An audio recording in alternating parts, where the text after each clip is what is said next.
Hello friends, welcome to Srisans art and kitchen. எல்லோரும் எப்படி இருக்கீங்க ஃப்ரெண்ட்ஸ்? நல்லா இருக்கீங்களா? கண்டிப்பாக எல்லோரும் நல்லா இருப்பீங்க அப்படின்னு நான் நினைக்கிறேன். இந்த நாள் இனிய நாளாக அமையட்டும். நம்ம சேனல் வீடியோவை தொடர்ந்து பார்த்துக்கிட்டு இருக்கிறவங்களுக்கும் நம்ம சேனலை சப்ஸ்கிரைப் பண்ணிக்கிட்டு இருக்கிறவங்களுக்கும் என்னுடைய மனமார்ந்த நன்றிகள். நிறைய பேர் சப்ஸ்கிரைப் பண்ணாமல் பார்க்குறீங்க. ப்ளீஸ் சப்ஸ்கிரைப் பண்ணிக்கோங்க. அப்படியே அந்த பெல் ஐக்கானே கிளிக் பண்ணிக்கோங்க. அப்போ தான் நான் போடுற வீடியோஸ் எல்லாமே உங்களுக்கு நோட்டிஃபிகேஷனில் வரும். இந்த வீடியோ பதிவில் நான் உங்களுக்கு எதை பற்றி ஷேர் பண்ணியிருக்கேன் அப்படின்னாக்கா, பங்குனி உத்திரத்துடைய வரலாறு என்ன அப்படிங்கிறத பற்றி தான் ஷேர் பண்ணியிருக்கேன். வீடியோவை கடைசி வரைக்கும் ஸ்கிப் பண்ணாமல் பாருங்கள், உங்களுக்கு கண்டிப்பாக பிடிச்சிருக்கும். ஓகே ஃப்ரெண்ட்ஸ், வாங்க வீடியோக்குள்ளே போகலாம். பங்குனி உத்திரம்.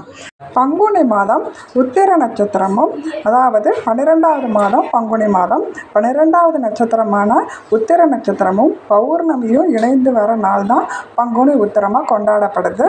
பங்குனி உத்திர வரலாறு குறித்து நம்ம கொஞ்சம் விரிவாக பார்க்கலாம். பங்குனி மாதம் உத்திர நட்சத்திரம் வரும் நாள் பங்குனி உத்திரம் அப்படின்னு சொல்லுவோம். இந்த மாதத்தில் தான் அசுரர்களின் கொட்டத்தை அடக்க முருகப்பெருமான் தன் தாய் தந்தையரை வணங்கி பயணத்தை ஆரம்பித்தார். குதிரைகள் பூட்டிய தேரில் முருகப்பெருமானுக்கு வாயு பகவான் சாரதியாக இருக்க முருகப்பெருமானின் படைகள் அணிவகுத்து சென்றன. அப்பொழுது வழியில் ஒரு சிறிய மலை முருகனின் படைகளை வழிமறிக்கும் விதமாக பெரிதாக வளர ஆரம்பித்தது.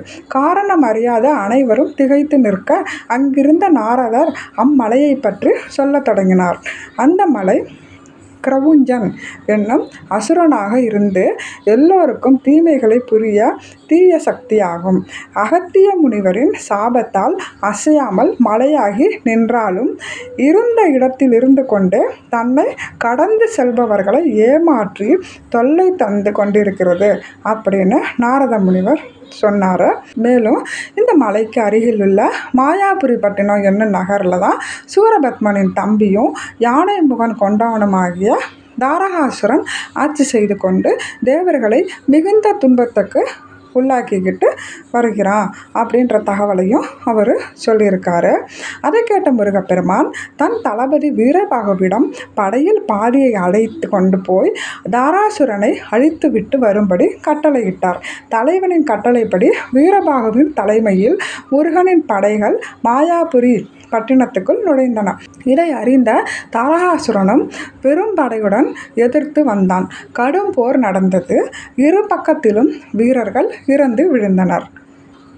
போர்க்களத்தில் நின்று யுத்தம் செய்த தாரகாசுரன் முருகப்படையின் வீரனான வீரகேசரியை தன் கதாயுதத்தால் மார்பில் அடித்து சாய்த்தான். இதை கண்ட வீரபாகு வெகுண்டெழுந்து தாரகாசுரனை கடுமையாக தாக்கினான். இதனால் கோபம் கொண்ட தாரகாசுரன் திரிசூலத்தால் வீரபாகுவின் மார்பில் குத்தி சாய்த்தான். மூர்ச்சையாகி விழுந்த வீரபாகு தாரகாசுரன் எள்ளி நகையாட முருகனின் படைகள் நாலாபுரமும் சிதறி ஓடின. மயக்கம் கலைந்து எழுந்த வீரபாகு மீண்டும் மூர்க்கத்தனமாக தாக்கினான். எதிர் தாக்குதல் நடத்த முடியாமல் தாரகாசுரன் தன் மாய வேலைகள் மூலம் எலியாக மாறி கிரவுஞ்ச மலைக்குள் சென்றான்.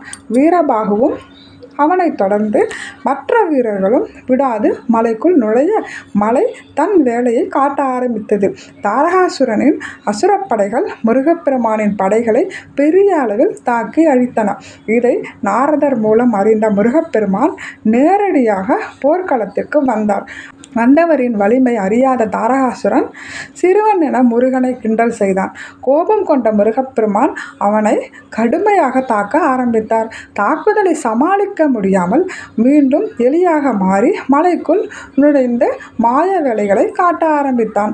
முருகப்பெருமான் தன் வேலாயுதத்தை கையில் எடுத்து வீசி எறிந்தார். துள்ளி வந்த வேல் மலையை பல கூறுகளாக்கி உடைத்தெறிந்தது. தாரகாசுரனை கொன்றது. அதன் பிறகு முருகப்பெருமான் தெய்வானையை மணந்தார். அந்த நாள் பங்குனி உத்திரமாகும். இப்போது பங்குனி உத்திரம் எப்படி பிறந்தது அப்படின்ற வரலாறை இந்த பதிவு மூலமாக நான் உங்களுக்கு கொடுத்துருக்கேன். கண்டிப்பாக இந்த வீடியோ பதிவு உங்களுக்கு பிடிச்சிருக்கும், பயனுள்ளதாக இருக்கும் அப்படின்னு நான் நம்புகிறேன். இந்த வீடியோ பதிவு உங்களுக்கு பிடிச்சிருந்தது அப்படின்னாக்கா உங்களோட ஃப்ரெண்ட்ஸ் அண்ட் ஃபேமிலிக்கு என்னோட வீடியோவை ஷேர் பண்ணுங்கள். புதுசாக நம்ம சேனலை பார்க்குறீங்க அப்படின்னாக்கா மறக்காமல் சப்ஸ்கிரைப் பண்ணிக்கோங்க. அப்படியே அந்த பெல் ஐக்கானே கிளிக் பண்ணிக்கோங்க. அப்போ தான் நான் போடுற வீடியோஸ் எல்லாமே உங்களுக்கு நோட்டிஃபிகேஷனில் வரும். வேறு ஒரு இன்ட்ரெஸ்டிங்கான வீடியோவில் உங்களை நான் சந்திக்கிறேன். அது வரைக்கும் நன்றி, வணக்கம்.